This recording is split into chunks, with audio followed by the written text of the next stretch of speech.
China तो रोएगा। सीधा कह दिया आपने। तो और क्या, चाइना तो रोएगा। उन लोगों ने MIRV टेक्नोलॉजी इस्तेमाल की है भाई, तुम लोगों के अब्बा जान को भी ना वो लोग पूछेंगे। आपको पता है कि एक बैलिस्टिक मिसाइल है, और MIRV टेक्नोलॉजी का मतलब है कि ये मल्टीपल टारगेट्स रख सकता है। मतलब एक बैलिस्टिक मिसाइल होता है ना, वो यहाँ से ऐसे एंग्री बर्ड की तरह जाता है और यहाँ पर जाकर फूट जाता है। लेकिन इसके अंदर जो टेक्नोलॉजी इस्तेमाल हुई है, इसके अंदर मतलब ये है कि ये ऐसे जा रहा है और उसके दौरान जो उसकी रडार में लोग आ रहे हैं, एरिया आ रहा है, रेंज आ रहा है, उसमें भी वो कहीं पे भी मल्टीपल जगहों पर जो है वो टारगेट कर सकता है। मेरी जान, चाइना छोड़ो, पाकिस्तान के रोने निकले हुए हैं इस वक्त। आपको पता है कि ये जो अग्नि 5 मिसाइल है, इसके अंदर चाइना और पाकिस्तान दोनों सिर्फ चाइना नहीं घबराया हुआ है, इंडिया से पूरी दुनिया घबराई हुई है। क्योंकि इंडिया ने पूरी दुनिया को यूँ समझ लो कि अपनी तरफ झुका लिया है। चाहे वो दुबई हो, चाहे वो अमेरिका हो, चाहे वो रशिया हो, सारे कंट्रियों की यूँ समझ लो कि इस वक्त जो सेंट्रल पॉइंट है वो इंडिया बना हुआ है। सिर्फ आप ये नहीं कह सकते कि डिफेंस सिस्टम इंडिया आगे जा चुका है। आप उसको इंडस्ट्रियल हवाले से देख लें, आप उसको किसी भी हवाले से अगर इंडिया को देख लें, तो इंडिया इस वक्त पूरी दुनिया का यूँ समझ लो कि एक मेन फोकस बना हुआ है, और उन्होंने अपना लोहा खुद बना। इंडिया के इसरो ने जो बहुत बड़े बड़े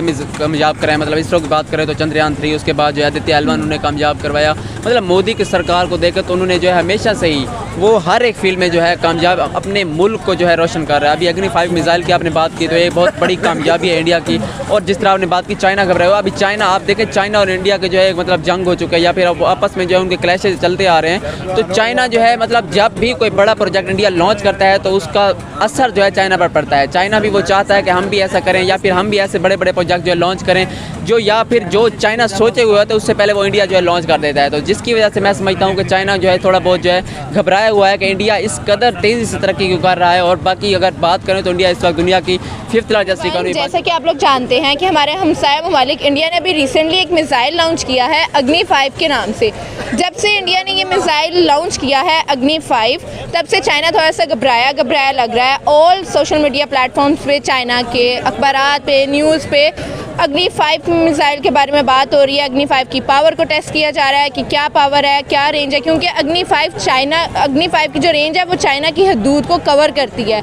इसलिए चाइना थोड़ा घबराया सा है। इस हवाले से हम अपनी पाकिस्तानी अवाम से बात करते हैं कि उनका क्या रद्द-ए-अमल। सर कैसे हैं आप? अल्हम्दुलिल्लाह। सर बात करेंगे आज इंडिया के ऊपर। इंडिया ने जैसे कि अग्नि 5 मिसाइल को लॉन्च किया और वो कामयाब भी हो गया इसको टेस्ट करने में, तब से चाइना थोड़ा सा घबराया हुआ है, क्योंकि अग्नि 5 मिसाइल चाइना की रेंज में आता है। तो आप इस हवाले से क्या कहेंगे? देखिए, अगर मोदी के दौरे हुकूमत में देखें तो इंडिया के इसरो ने जो बहुत बड़े बड़े कामयाब कराए, मतलब इसरो की बात करें तो चंद्रयान 3, उसके बाद जो है आदित्य L1 उन्होंने कामयाब करवाया। मतलब मोदी की सरकार को देखकर तो उन्होंने जो है हमेशा से ही वो हर एक फील्ड में जो है कामयाब अपने मुल्क को जो है रोशन कर रहा है। अभी अग्नि 5 मिसाइल की आपने बात की, तो ये बहुत बड़ी कामयाबी है इंडिया की।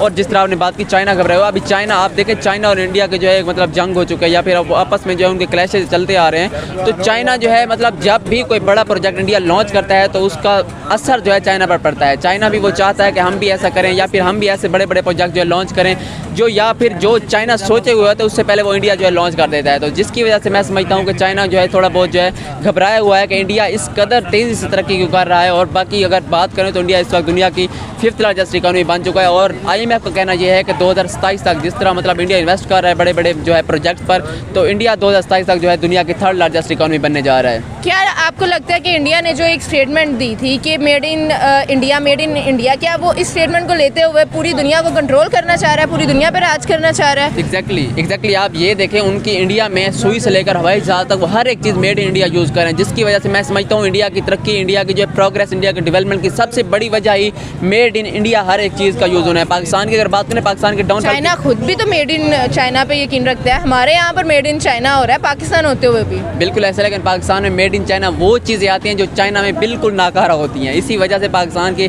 डाउनफॉल की सबसे बड़ी वजह भी यही है कि पाकिस्तान हर एक चीज़ made in China, made in Japan या बाकी कंट्रीज़ का मतलब मोहताज हो चुका है। पाकिस्तान में कोई चीज़ जब मतलब छोटी छोटी चीज़ें जो है पाकिस्तान खुद बना रहा है, वरना कोई बड़े अगर गाड़ियाँ बनाए, ऑटोमोबाइल इंडस्ट्री में देख लें, या फिर जो है ट्रेन में देख लें, पाकिस्तान अगर खुद मैन्युफैक्चर करने लग जाए तो मैं समझता हूँ इंडिया को जो है इंडिया के मुकाबले तक जा सकते हैं। क्योंकि इंडिया और पाकिस्तान देखें एक ही टाइम आज़ाद हुए हैं, हम और वो एक ही साथ थे। क्या ऐसा हुआ है कि इंडिया इस वक्त दुनिया की 5th लार्जेस्ट इकोनॉमी बन चुका है और हम जो है कहाँ मतलब रुल रहे हैं? तो मैं यही समझता हूँ कि मोदी ने जो है सबसे बड़ी जो मोटो कहा था कि मेड इन इंडिया चीज़ें यूज़ करनी है। अभी अनंत अंबानी की शादी हुई है, मतलब दुनिया के के 10वें अमीर तरीन शख्स हैं। उन्होंने अपने एक छोटे से गुजरात के सिटी जामनगर को तरजीह दी। उन्होंने इंडिया का नाम रोशन किया, इंडिया में बड़े बड़े जो है बिजनेसमैन को इंडिया में बुलाया। हमारे यहाँ होते हैं तो हमारे छोटे छोटे बिजनेसमैन भी बाहर जाके शादियाँ करते हैं, तो कहाँ पाकिस्तान तरक्की करे, जिसकी वजह से इंडिया जो है मैं समझता हूँ मतलब कि अब लगता है कि सुपर पावर जो यूएस थी उसको छोड़ के अब इंडिया से डरने लग पड़ेंगे। एग्जैक्टली इंडिया, वो दिन दूर नहीं जब इंडिया जो है यूएस को बीट करके सुपर पावर बन जाएगा। जिस तरह मोदी अभी इलेक्शन होने वाले हैं तो फिर से नो डाउट इसमें कोई दो राय नहीं है कि फिर से जो है तीसरी मरतबा मोदी जो है इक़्तिदार संभालने जा रहे हैं इंडिया की बहुत बड़ी जमहूरियत का, और उसका सबसे बड़ा मिशन कह लें कि यही है कि वो जो है इंडिया को जो है सुपर पावर बनाने जा रहे हैं। अच्छा, क्या लगता है इलेक्शंस के दौरान जिस तरह पाकिस्तान में होता है वही जो कल्चर है, वही जो चीज़ें हैं, वो इसलिए मोदी कर रहा है क्योंकि अभी उन्होंने मतलब जिस तरह अब रमज़ान है, रमज़ान में रिलीफ दे रहे हैं, क्या इलेक्शंस की वजह से रिलीफ दे रहे हैं? नहीं, मैं नहीं समझता। आप मोदी के दौर हुकूमत देख रहे हैं, 2024 से लेकर 2014 से 2024 तक उन्होंने 10 साल हुकूमत की है।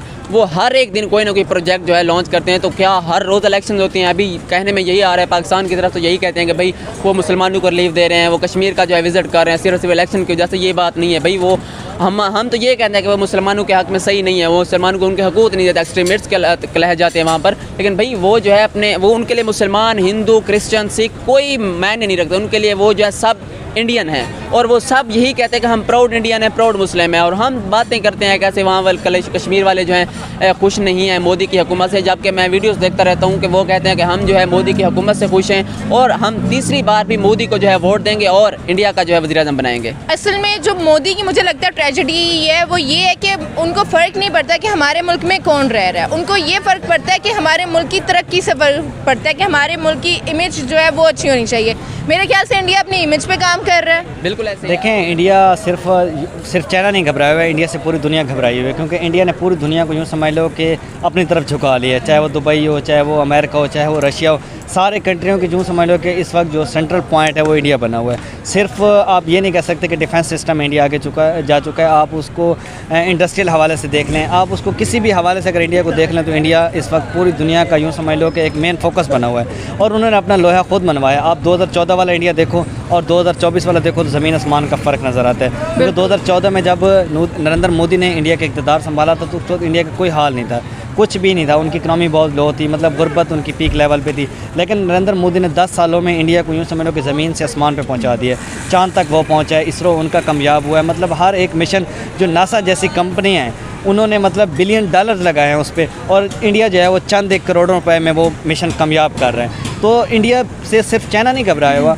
हर एक आप कह सकते हैं कि जितनी बड़ी कंपनियां हैं या बड़ी बड़ी नासा जैसी आप कह सकते हैं कि बड़ी फ्रेंचाइजीज हैं वो भी घबराई हुई हैं कि इंडिया स्पेस तक मतलब इतने बड़े बड़े प्रोजेक्ट, और एक साल 2023 में उन्होंने दो बड़े बड़े प्रोजेक्ट कर दिए हैं। तो इंडिया का यूँ समझ लो कि वो बहुत आगे निकल चुका है। उस पर बात करेंगे तो यूँ समझ लो कि हमें तो फिर अपना छोटा पानी नज़र आता है। यार हम मतलब इंडिया और पाकिस्तान एक ही थे, कल तक तो ये 1947 में तो दोनों इकट्ठे ही आज़ाद हुए, एक साथ ही आज़ाद हुए। एक टाइम पे हम इंडिया से आगे भी निकल चुके थे, ठीक है। लेकिन अब रातों रात पता नहीं क्या हुआ है कि इंडिया आसमान को छू रहा है और हम अभी ज़मीन पे पड़े हुए। क्योंकि वो सिर्फ अपने डिफेंस सिस्टम पे काम नहीं कर रहा, वो अपनी टेक्नोलॉजी पे काम कर रहा है, वेदर पे काम कर रहा है, ईच एंड एवरी चीज़ पे वो काम कर रहा है। सिर्फ एक पॉइंट को उसने पकड़ा नहीं हुआ कि मैंने इस पॉइंट पे काम करना है। नॉन मुस्लिम हो या मुस्लिम हो, दोनों को वो एक साथ लेकर चल रहा है। कश्मीर के लिए उसने कितने काम किया है। तो मेरे ख्याल से इंडिया की तरक्की करने की ये भी वजह है कि वो सिर्फ इंडिया का सोच रहा है, वो ये नहीं सोच रहा कि हमारे मुल्क में मैंने इंडियंस का ही सोचना है। बिल्कुल, ये इसका मेन रोल होता है आपके लीडर पे। जो आपका लीडर होता है वो अगर कौम के साथ लॉयल हो तो कोई भी कंट्री हो उठ सकता है।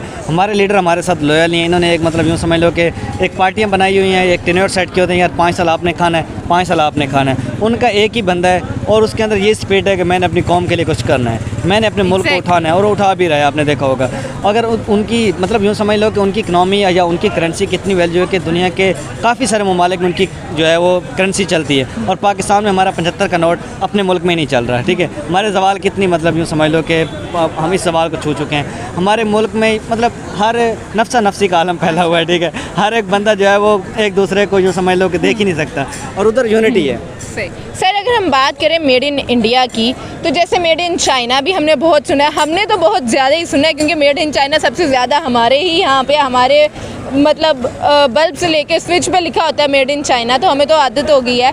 तो आपको क्या लगता है कि मेड इन चाइना भी बहुत गरीब मुल्क था, आज से 40 साल पहले चाइना में भी बहुत पॉवर्टी थी, और पॉवर्टी की वजह उनकी एक पॉपुलेशन ग्रोथ भी थी क्योंकि वहाँ आबादी बहुत ज़्यादा थी, और इंडिया में भी बहुत ज़्यादा ग्रोथ है। तो सेम मुल्क इतनी ज़्यादा आबादी होते हुए भी अब चाइना डरने लग पड़ा है इंडिया से, इसकी क्या वजह है? देखिए, आपने सबसे पहले तो चाइना की बात की कि पाकिस्तान में चाइना यूज़ होता है। पाकिस्तान तो खुद पाकिस्तान ही नहीं लगता, चाइना लगता है, इतना चाइना यूज़ होता है यहाँ पे।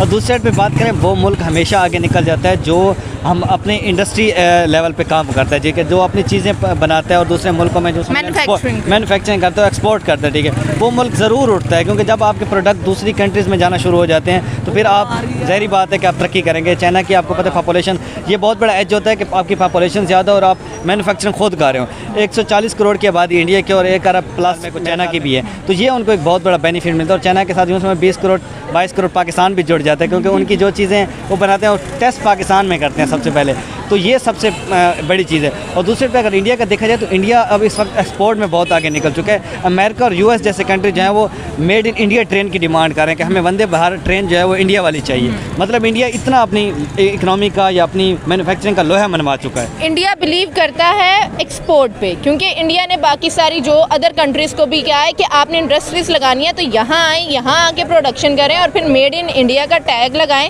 फिर जाके अगर सेल करनी है तो आप करें। मेरी बात सुनो, सिर्फ इंडिया कह नहीं रहा बल्कि पूरी दुनिया झुक चुकी है, उनको ज़रूरत है। अब इंडिया को ज़रूरत नहीं है, दुनिया को ज़रूरत है कि इंडिया की मार्केट में जाके काम करना है। इसका क्रेडिट किसको जाता है? सिर्फ मोदी सरकार को और उनकी आवाम को भी, जो भी इतनी टैलेंटेड है। पब्लिक को भी जाता है क्योंकि वो अपना टैलेंटेड तो हैं, टैलेंटेड तो पाकिस्तान में भी हैं, उनके टैलेंटेड भी हैं, ठीक है, और उनको वसाइल मिल चुके हैं, ठीक है, मौके मिल चुके हैं। पाकिस्तान में मौके हम भी तो देख ले, एटमी ताकत थे, एटमी ताकत होते हुए भी हम इतना पीछे कैसे रह गए? एटमी ताकत भी हैं, लेकिन यूँ समझ लो कि हमारे अभी मिसाइल जो हैं उनको तकरीबन जांगी लग चुके हैं, और दूसरा है चाइना के, तो उन पर भरोसा भी नहीं किया जा सकता। लेकिन इंडिया का ये है कि उनका यूँ समझ लो कि उनकी कौम पे बिलीव है, वो टैलेंटेड भी हैं, उनको मौके भी बहुत ज़्यादा दिए। ऊपर से सबसे बड़ा क्रेडिट ज़्यादा मैंने आपको बताया कि 2014 और 2024 के इंडिया में ज़मीन आसमान का फ़र्क है। जब से नरेंद्र मोदी ने उनका इक़्तिदार संभाला, उन्होंने काई पलट कर रखी थी इंडिया को। इंडिया को यूँ समझ लो कि उन्होंने इस वक्त पीक पे ले गए। पूरी दुनिया चाहती है कि यार हमारा प्रोडक्ट जो है वो इंडिया की मार्केट में जाके सेल हो। हर आपने देखा होगा अंबानी वाली शादी में जितने बड़े उमरा आए हैं, उन्होंने यही किया कि यार वहाँ पे जाके डील्स ही हुई हैं कि इंडिया में हमने किस तरह जो है वो अपना बिज़नेस स्टार्ट करना है, और इससे ज़ाहिर बात इंडिया को फ़ायदा पहुँचेगा और जो इंडिया में जाके बिज़नेस करेगा उसको भी फ़ायदा पहुँचेगा। और बेचारे हम हैं पाकिस्तानी जो सबसे बॉर्डर हमारा करीब, हम लाहौर में खड़े हैं, लाहौर में हमारा बॉर्डर लगता है, सबसे बेहतर इकनॉमी, सबसे बेहतर जो है ट्रेड हमारी इंडिया से हमारी हो सकती है, और हम आँखें दिखा रहे हैं यहाँ पे। इतनी बड़ी पर्सनालिटीज़ को उन्होंने शादी पे बुलाया जैसे अंबानी ने, शायद उसका मकसद ही ये था कि वो दुनिया को अब आहिस्ता आहिस्ता कंट्रोल कर रहा है। सिर्फ शादी पे नहीं बुलाया, वो शादी पे आके गरीब लग रहे थे। मार्क ज़करबर्ग उसकी घड़ी पे जो है वो अंबानी के बेटे घड़ी पे ऐसे शो कर रहा था जैसे कोई गरीब आदमी हो, यार तू भी ख़रीद सकता है। मतलब इतने इस लेवल पे पहुंच चुके हैं। अंबानी ख़ानदान देख लें या जितने भी इंडिया के बड़े बड़े सेलिब्रिटीज़ हैं, पूरी दुनिया में उनकी जो समय डिमांड है, लोग तरसते हैं कि यार उनसे मिलें। उन्होंने अपना लोहा मनवाया है पूरी दुनिया में और अभी भी मनवा रहे हैं। और एक हम हैं कि मतलब इधर से सिर्फ बातें कर रहे हैं, कुछ फ़ायदा नहीं हो रहा। अगर हम इंडिया से ट्रेड करें, यकीन करें हमें सबसे ज़्यादा हमें ही फ़ायदा होगा।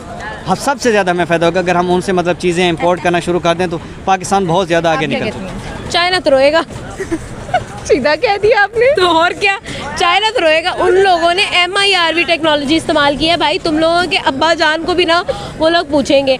आपको पता है कि एक बैलिस्टिक मिसाइल है और MIRV टेक्नोलॉजी का मतलब है कि ये मल्टीपल टारगेट्स रख सकता है। मतलब एक बैलिस्टिक मिसाइल होता है ना, वो यहाँ से ऐसे एंग्री बर्ड की तरह जाता है और यहाँ पर जाकर फूट जाता है। लेकिन इसके अंदर जो टेक्नोलॉजी इस्तेमाल हुई है, इसके अंदर मतलब ये है कि ये ऐसे जा रहा है और उसके दौरान जो उसकी रडार में लोग आ रहे हैं, एरिया आ रहा है, रेंज आ रहा है, उसमें भी वो कहीं पे भी मल्टीपल जगहों पर जो है वो टारगेट कर सकता है। मेरी जान, चाइना छोड़ो, पाकिस्तान के रोने निकले हुए हैं इस वक्त। आपको पता है कि ये जो अग्नि 5 मिसाइल है, इसके अंदर चाइना और पाकिस्तान दोनों बहुत ज़्यादा ख़तरे में हैं। मीन्स दिस कि एक वारफेयर मिसाइल है और हाईएस्ट टेक्नोलॉजी इस्तेमाल की। आज से पहले एशिया में ये टेक्नोलॉजी नहीं आई मेरी जान। आपने इसको जो है वेस्ट कंट्रीज़ में, वेस्टर्न कंट्रीज़ में देखा होगा, आपने इसको यूरोपियन कंट्रीज़ में देखा होगा।